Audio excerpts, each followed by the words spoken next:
What is going on, man? Long time no see.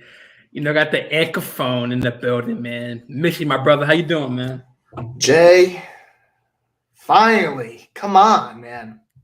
Did Been you just too do? long. Did you do a rock impersonation? Finally, Finally, at long last, can you smell? We with are the back. rock. It's It's cooking. cooking. Hey, man. Man, Yeah, miss man, you, it's been a brother, while. man. Hope you're having a good semester, man. I know we're in a long stretch, man, but it's good to have two out of the three amigos on the podcast. For So, sure. Yeah, Maz unfortunately couldn't make it tonight. He was calling a softball game for the Rock Sports Network. Shout out to Maz. Told me he had a good call, so so he congratulations called he on that. called the softball Softball, game. yeah, softball. Got you. Well, big congrats to him. Hopefully I'll call a game soon, but I'm so busy, man. But shit, we'll see, man. But yeah, I mean, our last episode was like before the Super Bowl, I believe. So I mean, It was after Super Bowl, I'm pretty I sure. think it was after or before. I can't remember, but I mean, anyways, we missed a lot of news, a lot of trades. Yeah, baby. Aaron Rodgers got his contract finally, the 2-year contract. Deshaun Watson's back in the league, hopefully, barring legal troubles.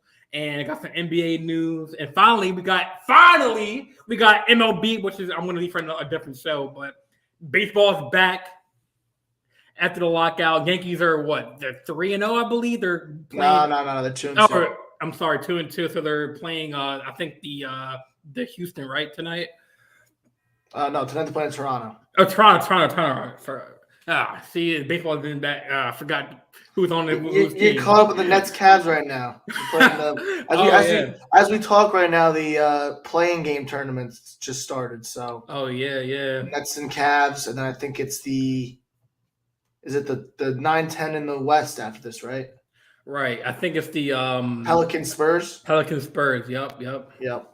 So those games are being played tonight. So when this airs, those games have not been finalized. So yeah. So let's let that right into it, man. So the first thing is the Aaron Rodgers situation. Before I say what I have to say, do you think that he deserved that contract for what he got, man? Like what do you think? He just won the last 2 MVPs. I mean, but he hasn't. I mean, won a ring in 5, 6+ years. Yeah, I mean, that's definitely a discussion that everyone has to talk about. I mean, Aaron Rodgers definitely has had postseason struggles. It's not uncommon.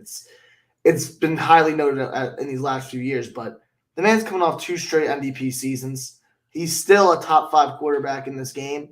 And I think Tom Brady now has set this precedent where we don't know when a guy can retire. If you're still playing at the top of your game in your late 30s, early 40s, who's to say you're going to retire then? So I'm all for giving guys who are in their older years, like Rodgers or Tom Brady, contracts if they're still performing like the way they are. Right. So the notes that I've had is so Aaron Rodgers, for people who don't know, he just before the season, or I think in the middle of the season, Aaron Rodgers signed a new deal where 150 million over 3 years. Rodgers had that would include 2 votable years until for 2025 and 2026. Rodgers has been on the verge of a new contract, but has been contemplating either going to another team, which the Bears have been in conversation, the 49ers have been in conversation, or retiring. But he came down to the decision of coming back for maybe 2+ years. So I mean, as we dive into, do you think that Aaron Rodgers, the whole also have my notes is that the reason why, one factor is that he wanted to stay because of Devontae Adams. We all know that he's going to the Raiders. So what do you think about that? Well, Devontae Adams is a top 3 wide receiver in this league, and I think Devontae was sort of looking for a way out. I think he loves Aaron Rodgers. He loved playing for Aaron Rodgers. But Derek Carr was his college teammate, so that's sort of the reason why he wanted to get shipped off to Las Vegas. I don't blame him. I mean, you got a guy that you worked with for a while in your younger years, reconnect with him. And Aaron Rodgers, I know he loved Devontae Adams, but don't get it twisted. this Packers offense is still very, very strong. You still got guys like Tunyon, and you still got guys like Lazard, Aaron Jones, AJ Dillon, who's really been coming on as of late. I mean, yeah, you lose your big X in Devontae Adams, but this is definitely the year that the Packers draft a wide receiver in the first round. Yeah, for sure. I mean, it's just been every year they somehow need like a weapon for Aaron Rodgers. In the first round, they either chose to go defense or they do the Jordan Love and they pick a quarterback for some reason. The Packers need to surround Aaron Rodgers with some first-round offensive talent. And you know what? I fully expect them to trade up in this year's draft. Right now, I think they're sitting at the 26th pick, if I remember correctly. Trade up. Try to get into better draft position. Try to grab a guy like Chris Olave, who is from Ohio State, who's been very good. Jameson Williams from Alabama. These are two premier wide receivers in this draft that could be stars for years to come. And you give a guy like Aaron Rodgers that. You saw what he did with Devontae Adams. Devontae Adams was a third-round talent. Give him some really good guys to pair up with, and he's going to be a star for another few years. And you know what, Aaron Rodgers? So what? You didn't win a couple of championships. You still got more time to prove. It took Matt Stafford until his 14th year to win his first championship.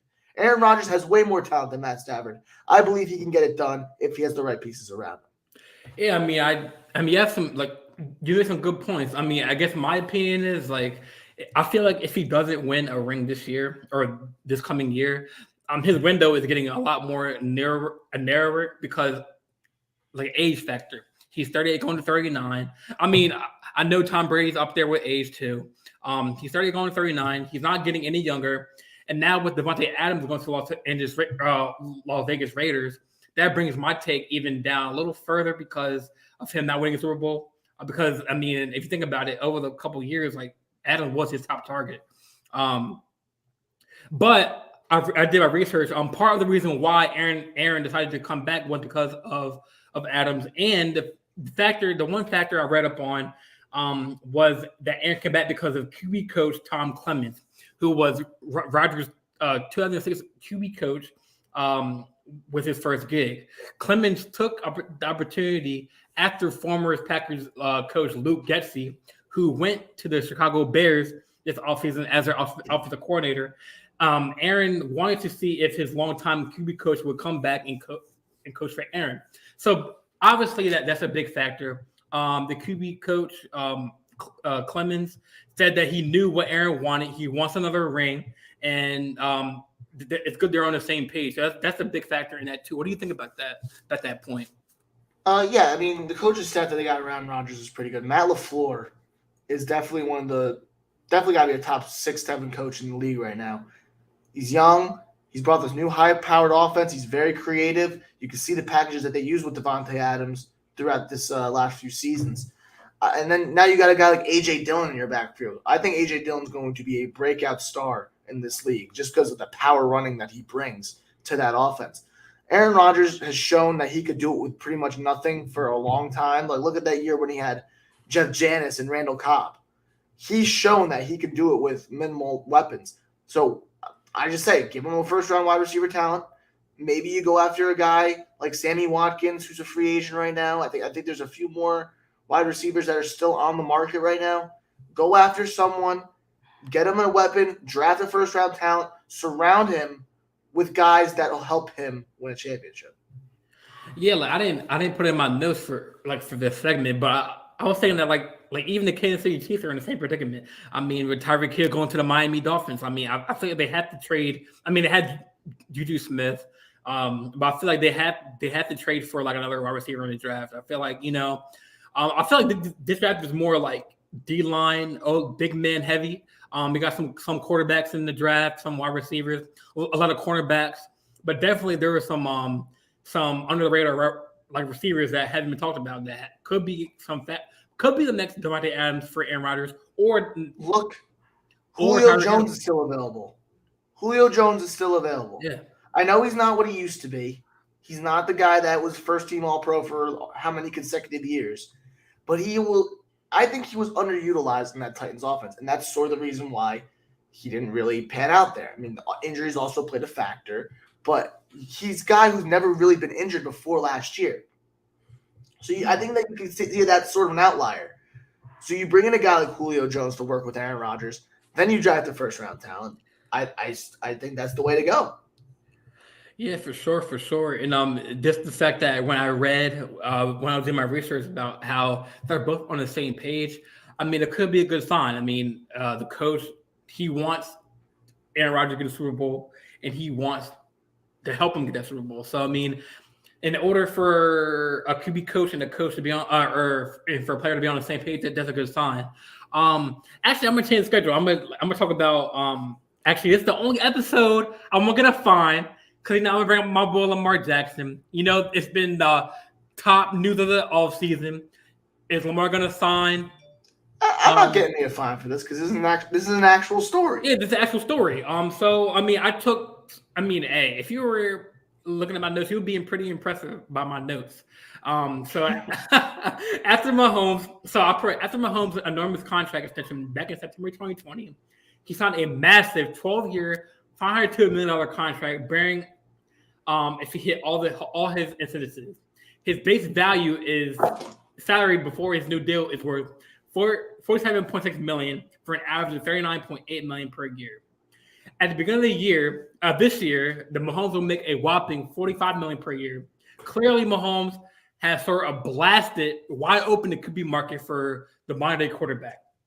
So before I go on, like, what do you think about that? Like how, like, you know, he actually started that major, you know, contract for QBs, that market. So I mean, well, it was needed. Yeah, for sure. Quarterbacks are the most important position on the field. They're your leaders. And with the TV market the way it is, the TV deal that the NFL just struck with the networks, Dak Prescott and Patrick Mahomes got paid. And they got paid big time. That's going to set a huge precedent for what you guys want your quarterbacks to get paid. And I think guys like Josh Allen are going to get paid a big amount of money. I think he already almost signed his contract extension. Yeah, you talked about Lamar Jackson for a little bit. He's definitely going to want to get an extension because, frankly, he's one of the better quarterback talents in the league right now. Joe Burrow, another guy you want to talk about.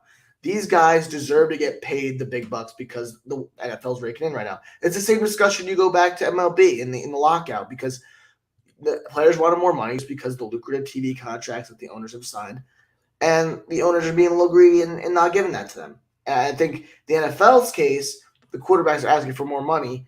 The NFLs are finally go, okay, we'll give you what you rightfully deserve. And Mahomes finally got the big contract. Dak Prescott got the big contract. So now look forward to guys like Lamar Jackson and Joe Burrow coming up. And frankly, if I'm Lamar, I agree with what he's doing. He's putting the bets on himself. He's saying, last year was not a great year for me. And I know the Ravens are going to underpay me because of that. I could take this tender this year, ball out on a $20 million deal, and then when the year comes out, the Ravens are going to have to pay me because they don't want me to leave after a year like that. So Lamar is definitely in the right in this situation. Let it play out.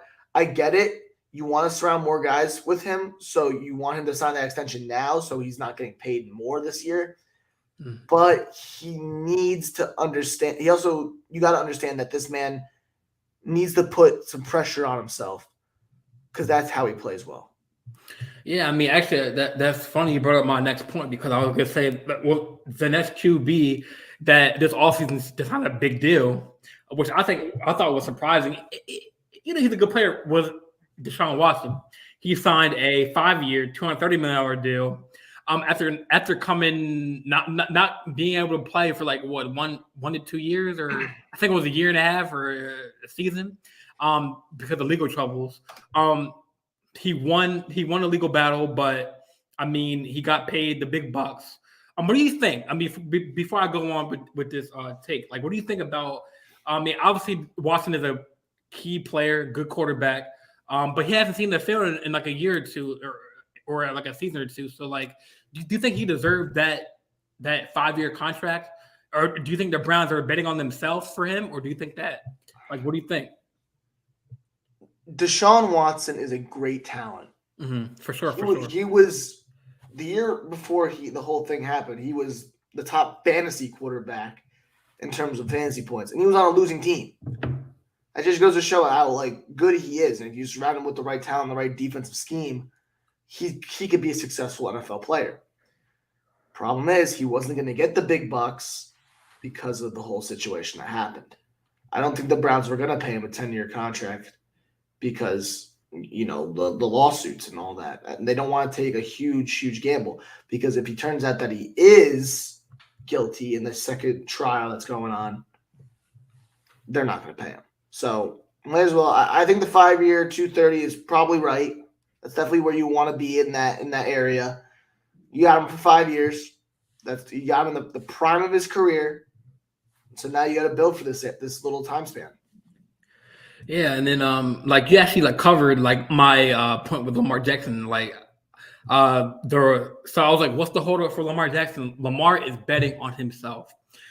The 2019 MVP is entering the 2023 NFL season while making $23.2 million while playing under his 5th-year option, and expected to sign a huge deal into the 2023 season. The Ravens brass have said, as far as management, coaches, they want to pay Jackson right now, but Jackson's like, no, wait a minute.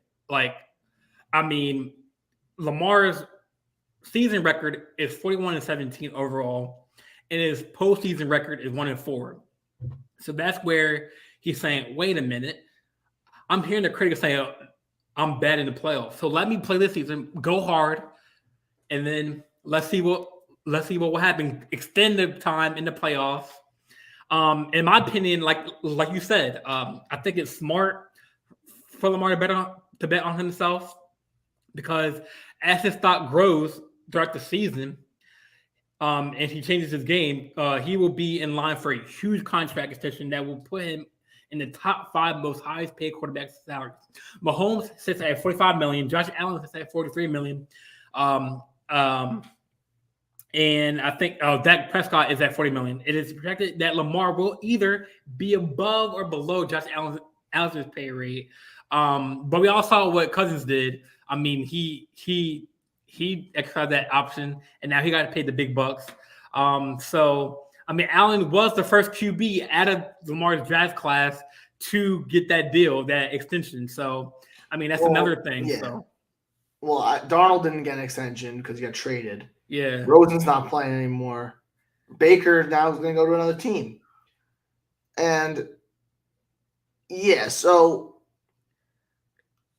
Lamar is in a sort of tricky spot here, because I'm gonna go back to another Ravens quarterback. Joe Flacco. Yeah.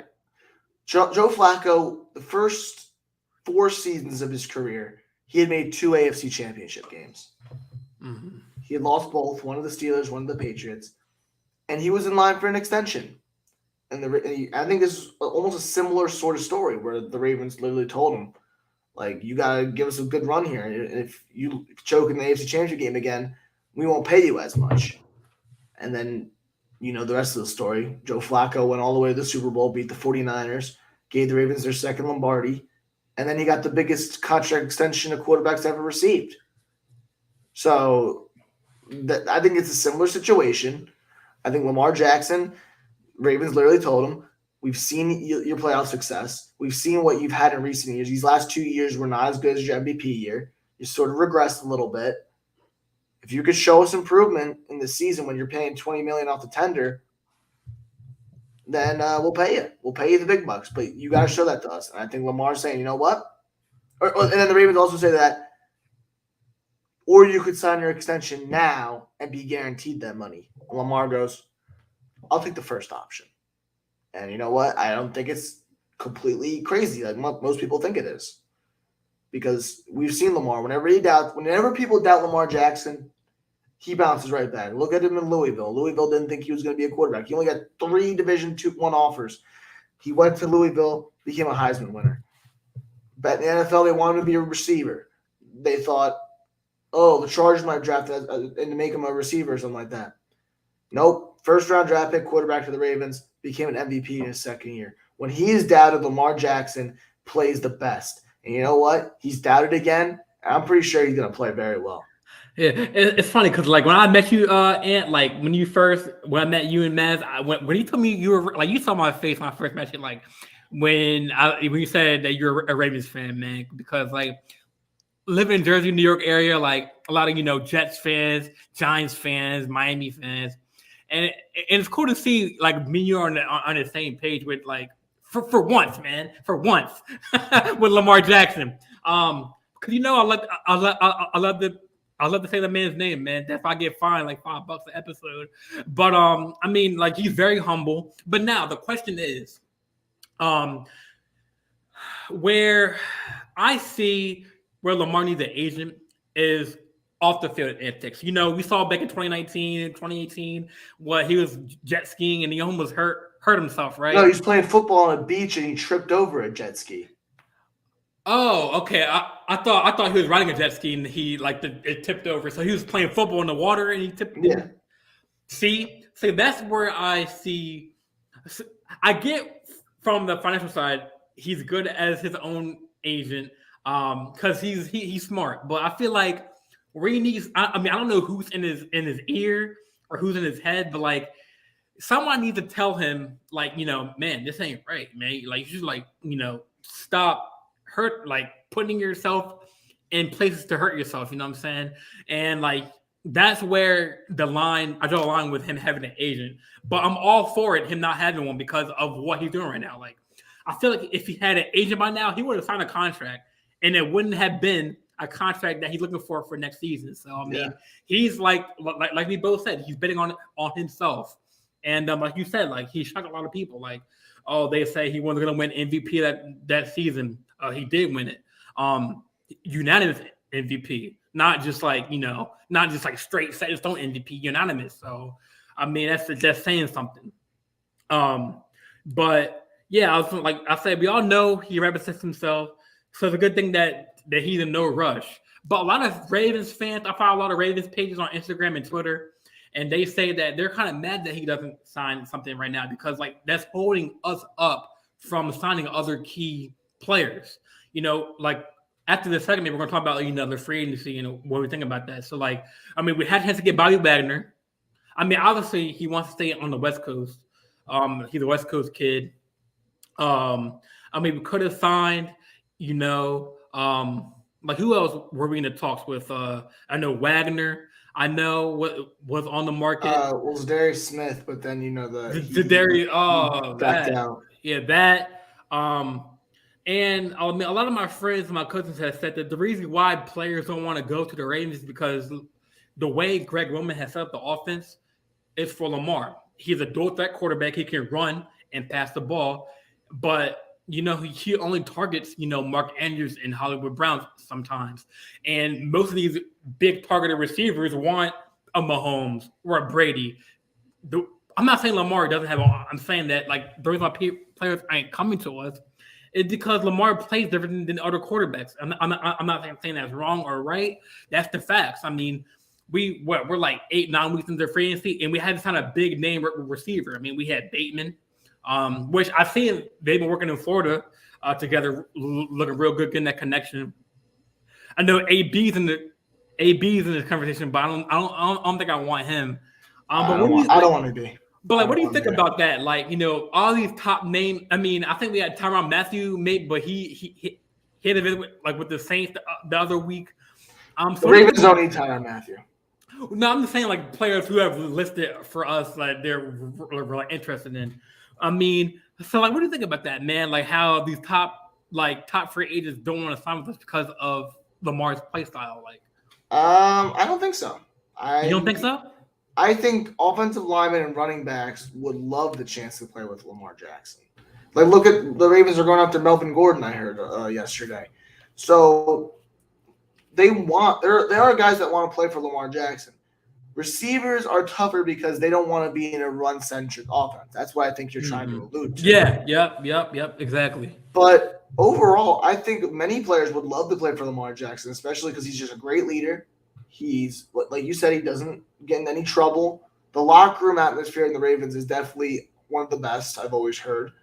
And I just think overall, they just got a great system. They've won, I think, the fifth most games since the year 2000 of any team. So they have a winning formula that they've had for 20 years, and they continue to win. So you want to go to a winning franchise, they choose the Ravens.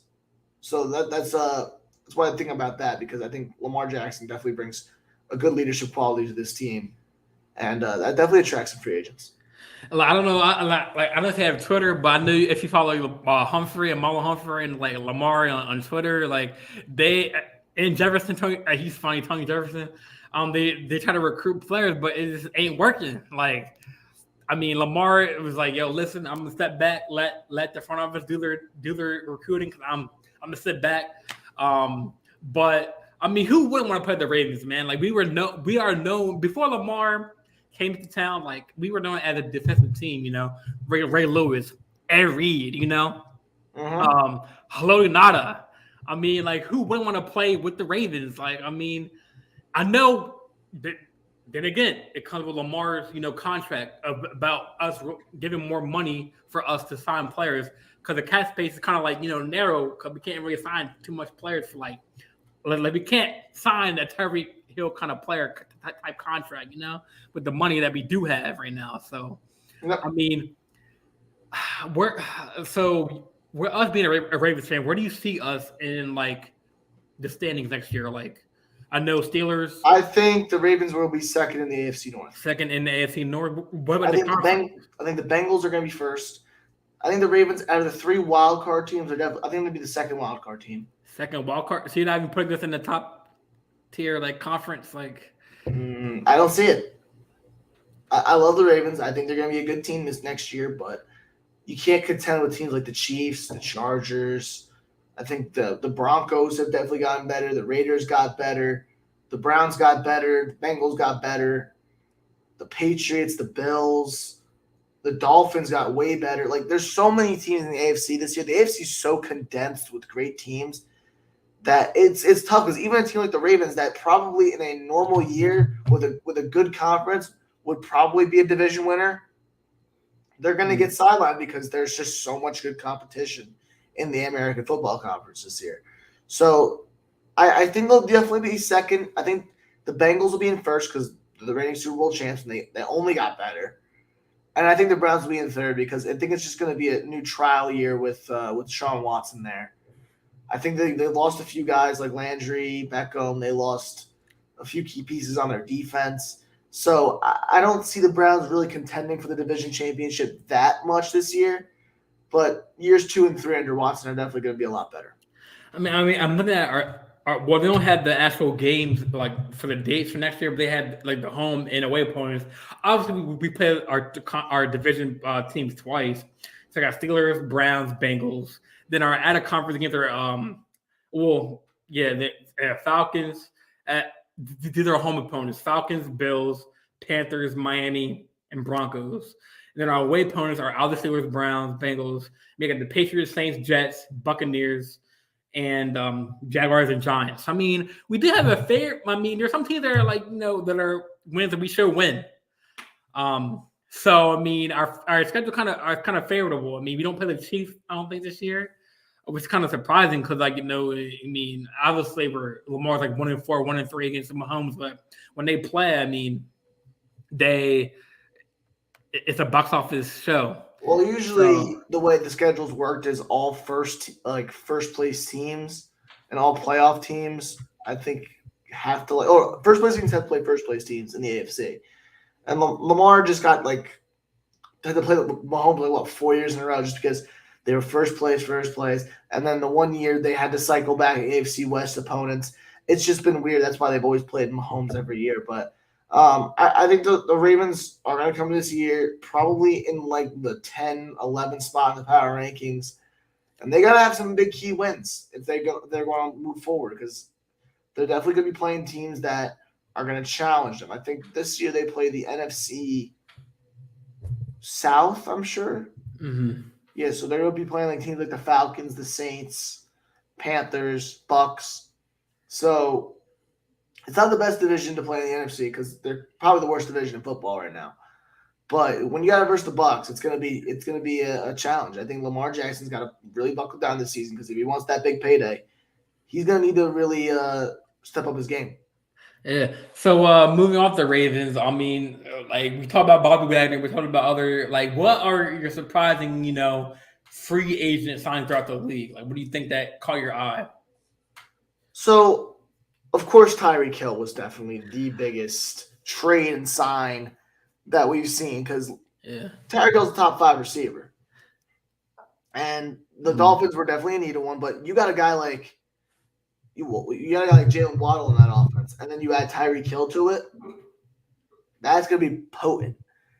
I still don't think Tua Tagovailoa is that special. So I still think the Dolphins might be on the hunt for a quarterback still, even though they lost out to the Deshaun Watson sweepstakes. Look for the Dolphins to maybe make a move for a quarterback here. I don't know. This could be definitely intriguing, this draft. Is Parker still a free agent, or did he sign with the Miami? Devontae Parker signed with the Patriots. Oh man, so that's another. Kind of top tier receiver that they lost. I think my because we were in class when either the Jets or the Miami that he was going to, and like everyone thought the Jets, and then all of a sudden, Adam Schefter tweeted that he's going to the Miami. So but I think for me the most surprising was I would say Bobby Wagner because I follow the Rams or Twitter, like the Ravens and Rams, like Twitter pages, and like they're like, oh, Wagner's in Baltimore, Wagner's in Rams, like he's staying an extra night in Baltimore or whatever, and like I know he come from Seattle, coming from the West Coast.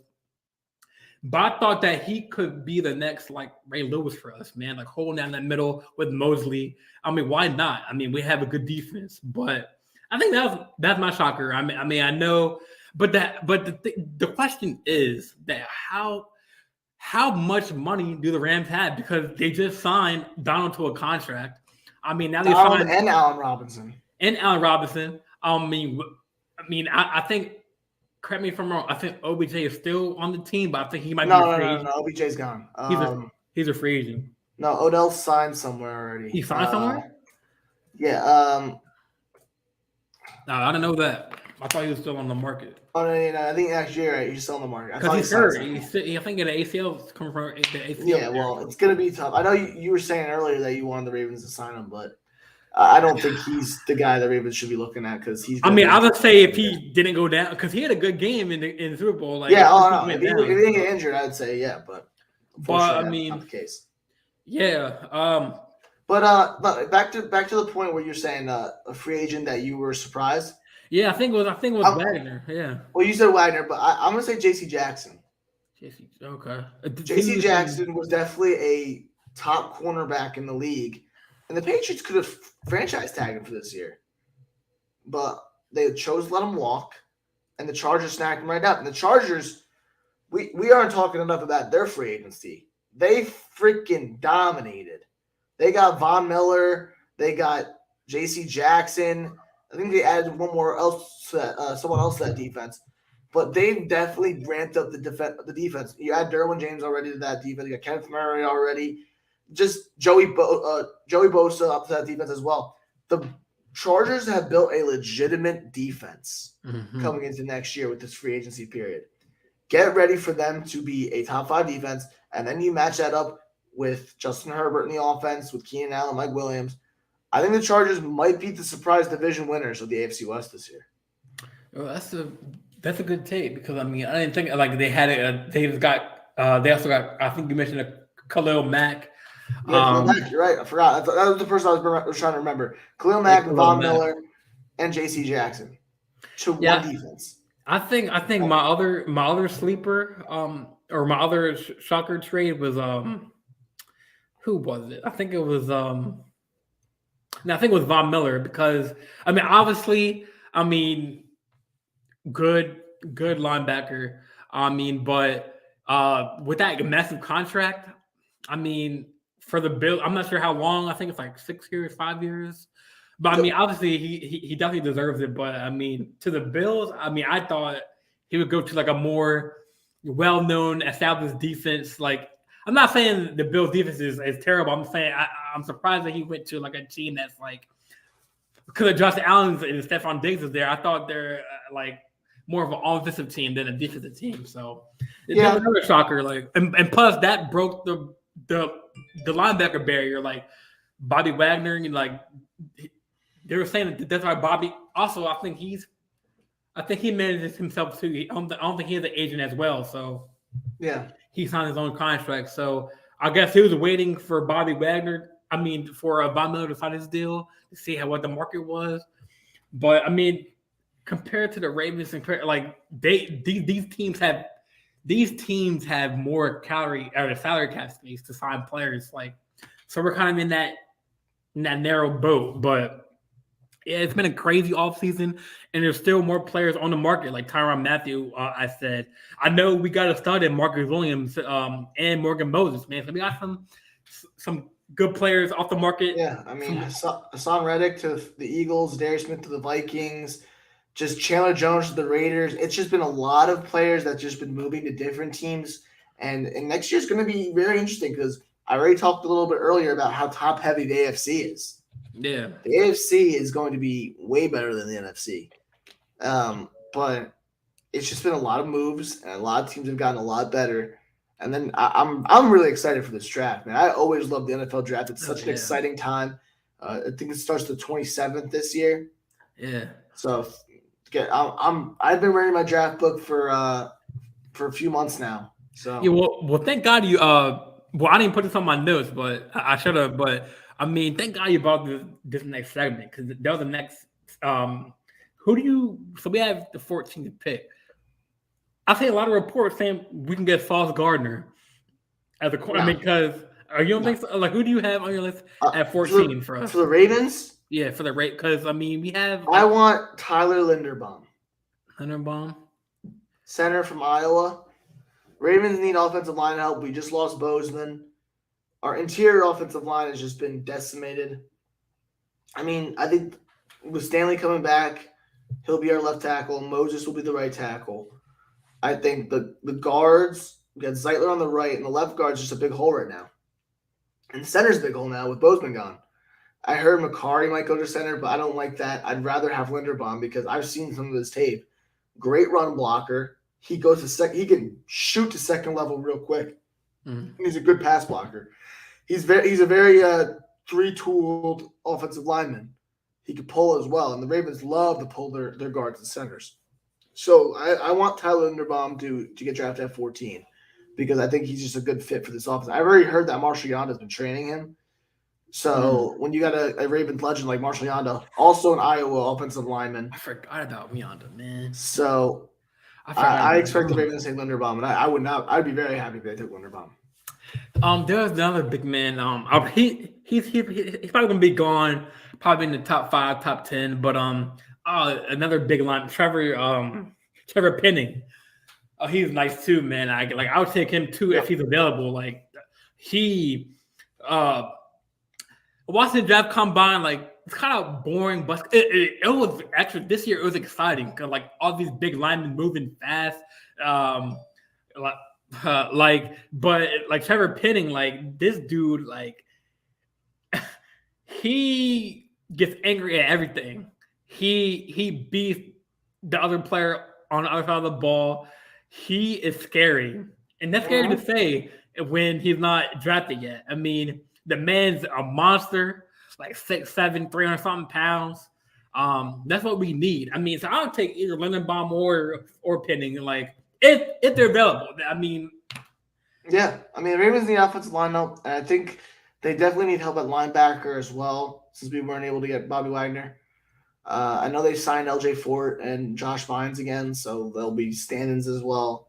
But I still think they should try to draft another edge rusher, linebacker if they can. Yeah. Do you think the Steelers should draft a quarterback because they do have Trubisky and they have Rudolph? I believe they have Rudolph. You really think that's a question? Well, like what? Pick they still have Mitch Trubisky and Mason Rudolph. Like what pick do they have though? I mean, I know this.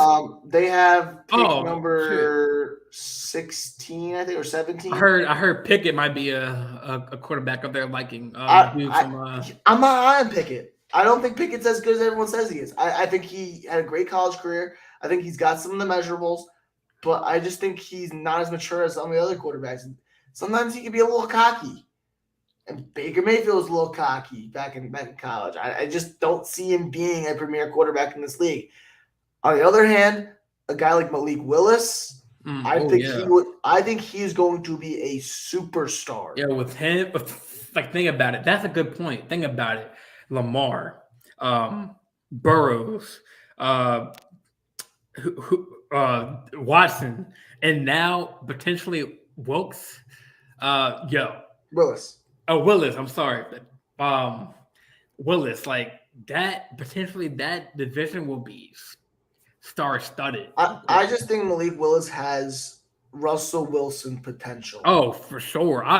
He's small. He's crafty. He's got a big-time arm. He can throw outside the numbers. The guy is a superstar at Liberty. And I get it. Sometimes you don't want to trust the smaller name schools like the Carson Wentz's and the Trey Lance's because they're from smaller schools. But I love Malik Willis's talent. He's fast. He's quick. He can get outside. He can do what he wants. If the Steelers get him, I'm going to be really sad because I know that the Ravens are going to have to deal with him for years to come. Yeah, I mean, did you see that man's bomb he threw at his pro day? Like that was like a 70-yard pass. Exactly. I'm telling you, bro. He's definitely be a first-round talent. I don't know if he's going to go to the Steelers or I've heard the Panthers as well, but I don't know. Now, I forgot to put this on the list, but speaking of the Steelers, I know the Steelers have lost Dwayne Haskins. It's crazy, man. Just how it happened. Apparently, he was in Florida training with a couple of wide receivers. And I haven't seen the official report, but I see reports on Twitter saying that like the rental car that he was driving ran out of gas, but they're still trying to investigate why like he was trying to cross the highway. But I had one problem though, and that's with Adam Schefter. Yeah. We had to brush on this real quick because I know this is not Adam Schefter's first rodeo with like false reporting. And mishaps. It wasn't a false report. It's just the way or not false report. I'm saying like mishaps in the reporting are mistakes. And like the Twitter family caught on real quick with his tweet. He immediately deleted the tweet. I think I took a screenshot of the original tweet, but he said that he basically what the tweet was saying how like Dwayne Haskins died in a car accident. He struggled at Ohio State and struggled at Steelers. Adam Schefter, let the man rest in peace. Why do you have to bring up his past things? Let the man rest in peace peacefully.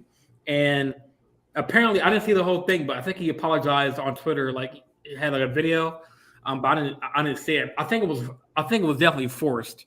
I don't think it was sincere, because if it wasn't sincere, he probably wouldn't have had that tweet in the first place.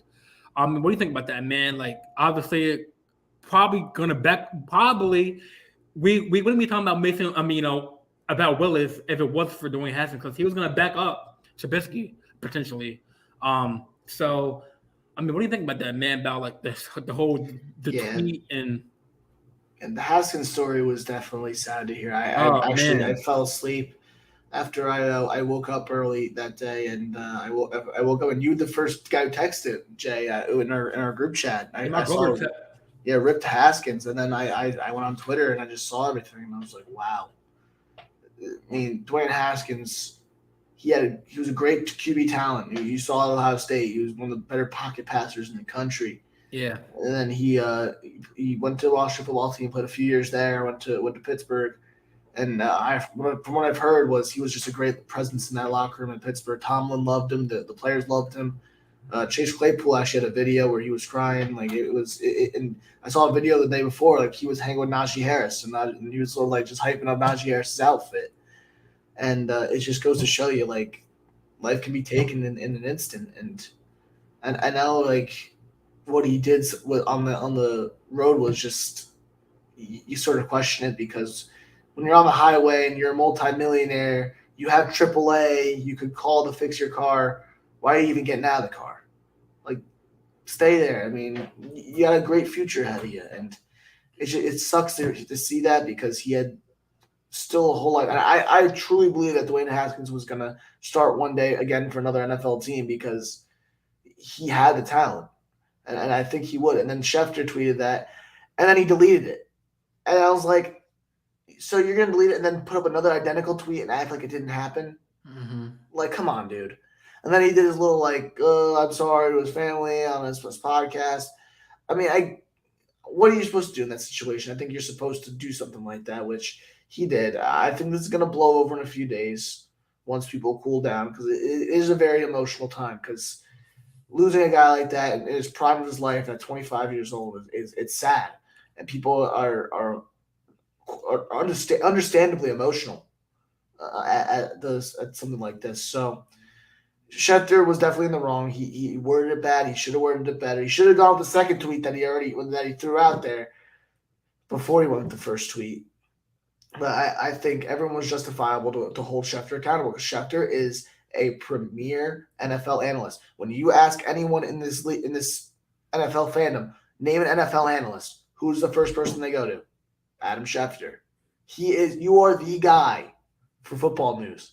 You cannot botch stuff like this because it makes ESPN look bad, it makes yourself look bad, it makes the league look bad, and frankly, you're defaming a player's name in his death, and it's not right. So Schefter, you got to be held more accountable, and I think he will be because from now on, he knows that if something like this happens again, he could receive even more backlash and possibly lose his following.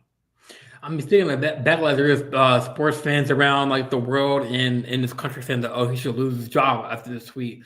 But I mean, maybe it could have been just in the moment, like there's a thing called wrong place at the wrong time, or you know what I'm saying. And it's okay to tweet out about his death. It's like okay, just be like okay, report the news. Okay, Dwayne Haskins died in a car in a crash. But you don't have to bring up the man's past. But yeah, I mean, I was kind of mad at him at first, but yeah, that's how I feel about that. But yeah, let's move on to the NBA. I've been dying to talk about the NBA. I know your Nets. I don't have my TV on. They're playing right now. I haven't really been checking the score since we've been doing the podcast, but I'm actually just gonna look it up real quick. Well, so keep going what you're doing. Yeah, so I mean, the playing games are today. I got the Nets facing the Cavaliers. Yeah, Nets are up 9 right now. Oh wow, Nets left. Oh, in the fourth. Yeah. And then the Clippers are playing Minnesota. But we're gonna dive into that a little bit later. But like the top stories is I know Matt's not here. But I know me and him are Lakers fans, and I know you have a big smile on your face. Yeah. Go on. So when I first heard that Vogel was fired, the first person I heard it from was Adrian Wojnarowski. For people who don't know him, he is basically the Adam Schefter of NBA. He breaks the news. But it's weird that Vogel during the press conference of the last game of the season said that he hasn't heard anything from front office that he's fired. So why is it that an NBA insider is hearing the news before the coach? Something's fishy. And apparently, in LeBron's end of the season press conference, a reporter asked him, "Hey, LeBron, have you heard the news that Vogel has fired?" I'm pretty sure low-key LeBron knew, but he said that he did not know. He did not know that he got fired. So, I mean, what do you think about this whole situation, man? Do you think the Lakers kind of scapegoated Frank Vogel? Because apparently, you know what, Jay? I do. The players underperformed. Is that his fault? Exactly. No.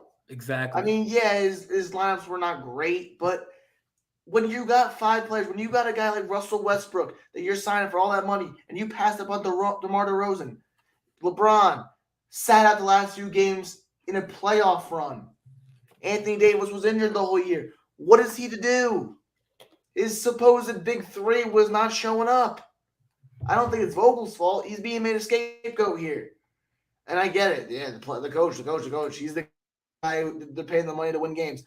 But when your players aren't playing well, what else are you supposed to do? This guy won a finals a few years ago, and they're already getting rid of him. That's crazy. That just goes to show you how big the GM's reach is. You definitely knew LeBron. Oh, I didn't know. You knew for sure. LeBron is definitely putting blame on Vogel. He's already 1 foot out the door in Los Angeles. Get ready for LeBron to leave once his contract's up. Oof. So I have in my notes that so Vogel wasn't informed until the day after the final game of the season. I think it broke the news officially. I think at 4 or 5 p.m. the other day. After the players had the Lakers had their I think it was like 14 players that had their end of season press conferences, including Westbrook. So the news broke after, like, in between that time. So some big takeaways in LeBron's in season presser. He said that he's gonna let the front office make their decisions on who they're gonna bring into the Lakers, but he will give advice to know what player, But I don't know what that means, like, because he said he's gonna set back that front office, take care of it for the all season, but he's gonna give us some advice for what players he wants. Because we've always known that LeBron has been a GM behind closed doors. He recruited Dwayne Wade, Chris Bosh, Kevin Love, Kyrie even. So he's behind the scenes. He's recruited players. But it looks like he's taking a step back a little bit, to let the front office have the say. I'm pretty sure LeBron had a say in bringing in Russell Westbrook, and LeBron was shocked to see his stock this year because Westbrook was bad, awful, like Matt was saying, awful. And then he picked it up at the end of the season. But yeah, I feel like the whole situation about the coach was very fishy from the start. Like you said, I wouldn't place the blame on Vogel because the big 3, Russell Westbrook, Anthony Davis, and LeBron, only played 21 games together this season. Half that due to AD's and LeBron's injury. And Russell also had more turnovers than field goals this year. Right. He massively underperformed. And we were saying week in and week out on the show, he was not the same Russell Westbrook, and he's definitely going to find a new home next year.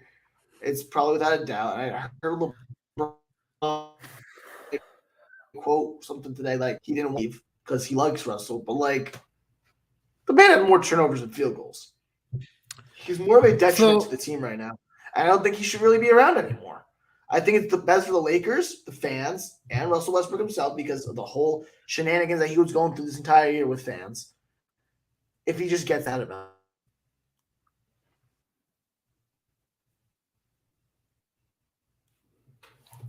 Yeah. I think you're then kind of lagging a little bit. Your connection a little. Oh, there you go. It's better now. No, but I was saying, like, another point I had is like it's kind of the same situation in Brooklyn. Like it was like when the big 3, Kyrie, Harden, and KD. I mean, how come when those players only played together for 14 plus games? But I'm not sure if they had like a losing record. But like, how come Nash wasn't fired? You know what I'm saying? Like, it's at least Nash made the playoffs. That's why. Well, yeah. So I guess the next question is who?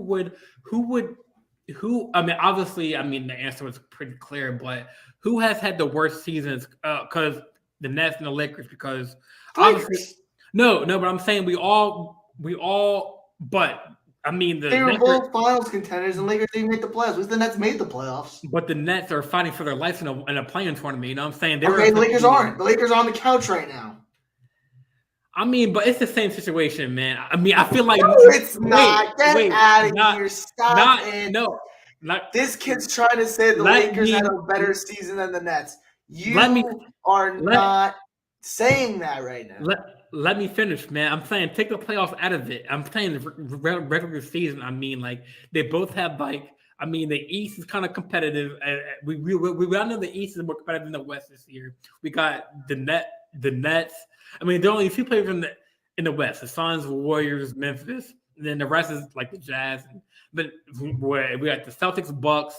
You know, and just throw away the playoffs for right now. I'm saying as a whole, you know, the Kyrie situation, playing only a part-time situation. It's not his fault.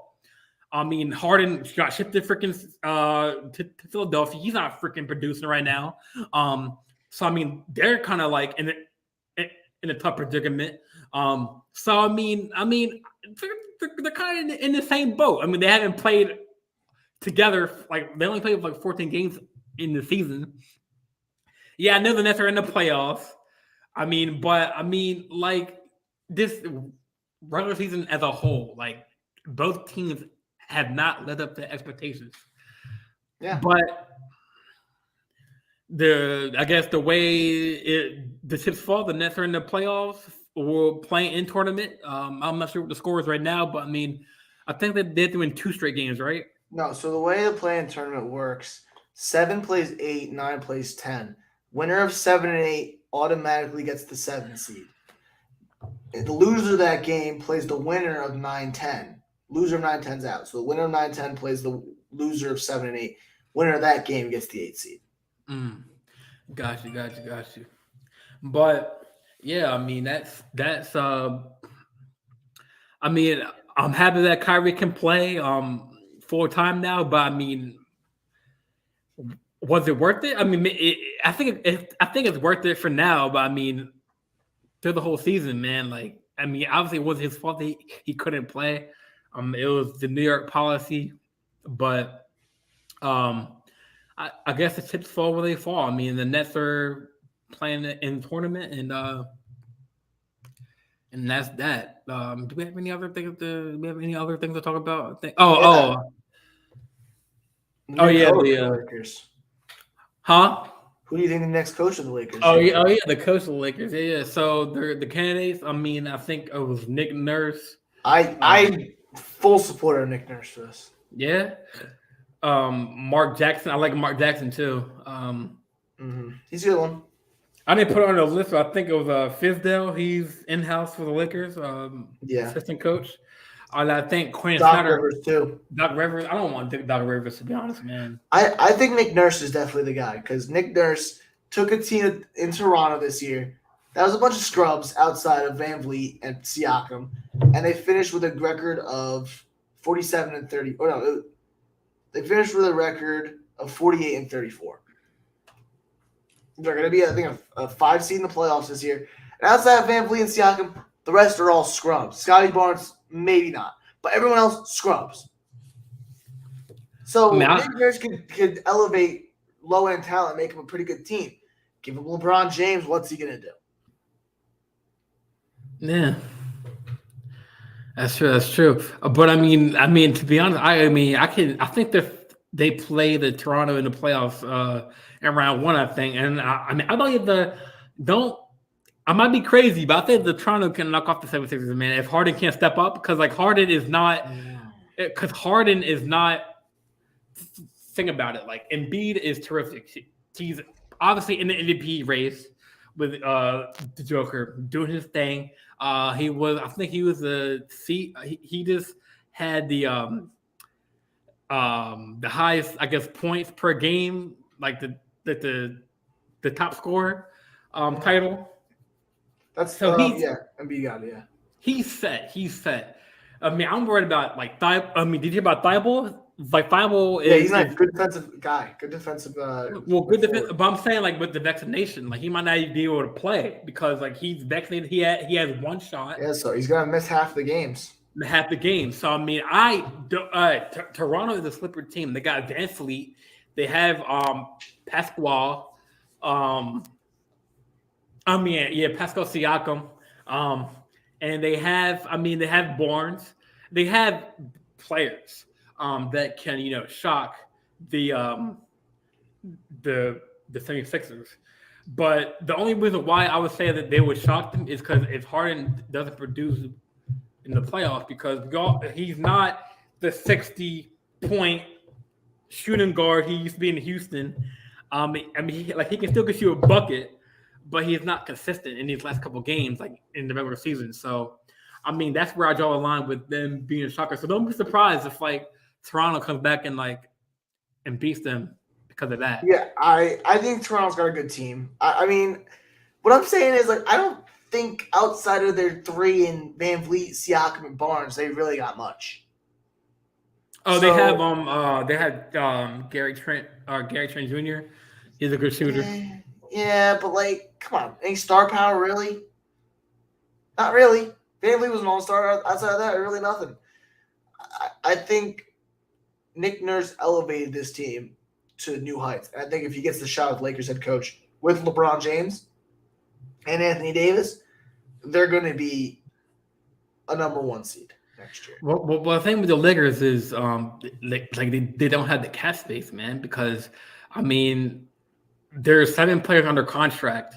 I mean, well, if they trade Russ, well, yeah, that frees up some space, but I mean we need to get rid of these old players, man. I mean Dwight Howard. I mean he's more of a bench role. Melo. I mean. None didn't even play the whole season. That was a waste of cap money. Trevor Reeves is kind of inconsistent. So I mean, Tucker was the disappointment. You gotta get rid of some guys. Lakers, but they did sign some last minute stars. I mean, I know they did that dude from the G League or the white what's his name? I forgot his name. Not Austin Reeves, the other guy, and then they have this other dude, number 40. And then, I mean, so they have some young talent that they can develop, but they need to find another all-star kind of player to replace Russell Westbrook. I mean, me and Matt are thinking John Wall maybe, but I don't think John Wall's gotten injured these last few years, and I think he's just the same. He might be a slightly better shooter than Russell Westbrook, but it's not by much. You're still gonna have the same problem. Yeah. So we mentioned I think Nick Nurse, Doc Rivers, I think Nick Nurse, and then I think we Chris Snyder, but he came out to say that he didn't like how the Lakers dealt with the whole vocal situation. So I think he's gonna back out of that whole talk and focus on coaching the Utah. But yeah, I mean, think about it. Like the way it all comes back to how the Lakers dealt with the situation with the coaching thing, because with these coaches coming in as candidates, they're thinking, "Dang, they screwed Vogel up. Why would I be a coach for this team if they're going to do that to me?" Yeah, I don't blame you. I don't blame coaches, but I mean, like we got, like you said, Nick Nurse, championship caliber coach. I know. I think Alvin Gentry is a candidate too. I'm not sure for Lakers, but I know he's a free agent as come to coaching. But yeah, I mean, it's going to be interesting to see. I know Rob Pelinka said in his presser that he wants a new voice, and so they have a lot of work to do in this offseason. So I mean, I'm excited to see if LeBron stays back and lets front office do what they got to do. Because apparently when LeBron makes teams, they're not good like this season, like with Russell Westbrook and Anthony Davis. I mean, obviously they won a championship before Russell came in, but maybe LeBron will step back, take a little break, and let them decide. And if the coaching staff wants LeBron's advice on a player, then LeBron will give it to him. But yeah, I mean, so Monte Williams is got honors for a nominee for Coach of the Year. I think it's well deserved. Yep. 2 straight years in a row, best record. I'm not sure if the Suns did it the best. No, it was the second best record in the West last year. First this year. Yep. We had finals last year, and this year they've been 62 plus wins. Devin Booker was an MVP candidate this year. Chris Paul played out of his mind when he was playing. He's got a great young core. Those Suns right now are my favorites to win the championship, and Monty Williams is definitely the reason because of that. This guy has built in his first 2 years in Phoenix, a powerhouse. And the coaches all see it. The coaches all see Monty Williams. You've seen his pregame, postgame talks in the locker room. That team is poised. They're ready. They always are calm and collected when the first tip hits, and they're ready to go. And I think he well deserves. And his game plans have always been phenomenal. Yeah, I mean, I definitely agree. I mean, the Suns. I think the Lakers should take play out of their playbook because they have. I mean, they have some young and old players. They got Chris Paul there. They got a young, still a young kind of an older veteran than Chris Paul in the locker room for Booker. We got Mikal Bridges. You got Ayton. All these young players, and that's what I believe the Lakers should model the team after. I know it's going to be hard with the cap space, but I mean that's a perfect example like of how they can mix match old and young players. I know I didn't put it on the list, but I know there's other awards. I mean MVP. I heard that Joker kind of has it wrapped up, but Embiid is like on his tail in the race. I think the Joker has it. Who's your rookie of the year this year, man? Mobley, man, I think it's Kuminga, man. You think Kuminga? Yeah, I thought it was either Mobley or Franz Wagner. Franz Wagner. I thought he was like a sophomore in the league. Franz Wagner? No. Yeah, I thought the Lakers had him. You might be thinking of someone else. I know it was a Wagner, but I know it was Franz Wagner. Franz Wagner was he's a rookie for Orlando. Okay, all right. Yeah, you might be thinking of Mo Wagner. Yeah, yep, that's him. Yeah. Franz Wagner's his brother, I think. Oh, gotcha. Makes sense. I mean, yeah, and then so you said either Wagner or Mobley. I think Cunningham is going to come in third. I just don't think he was efficient enough. Cade's got some potential. He just, I don't know. Sometimes he just doesn't use it. Yeah. Who else did we so MVP is it decent player of the year? I think it's going to be Gobert. It should either be Derek Williams from Boston, or it should be Marcus Smart. Sure, Marcus Smart had a great year. Marcus Smart had a really good year on the defensive side of the ball. I think Thibault also has to be in the discussion as well. Very good defender.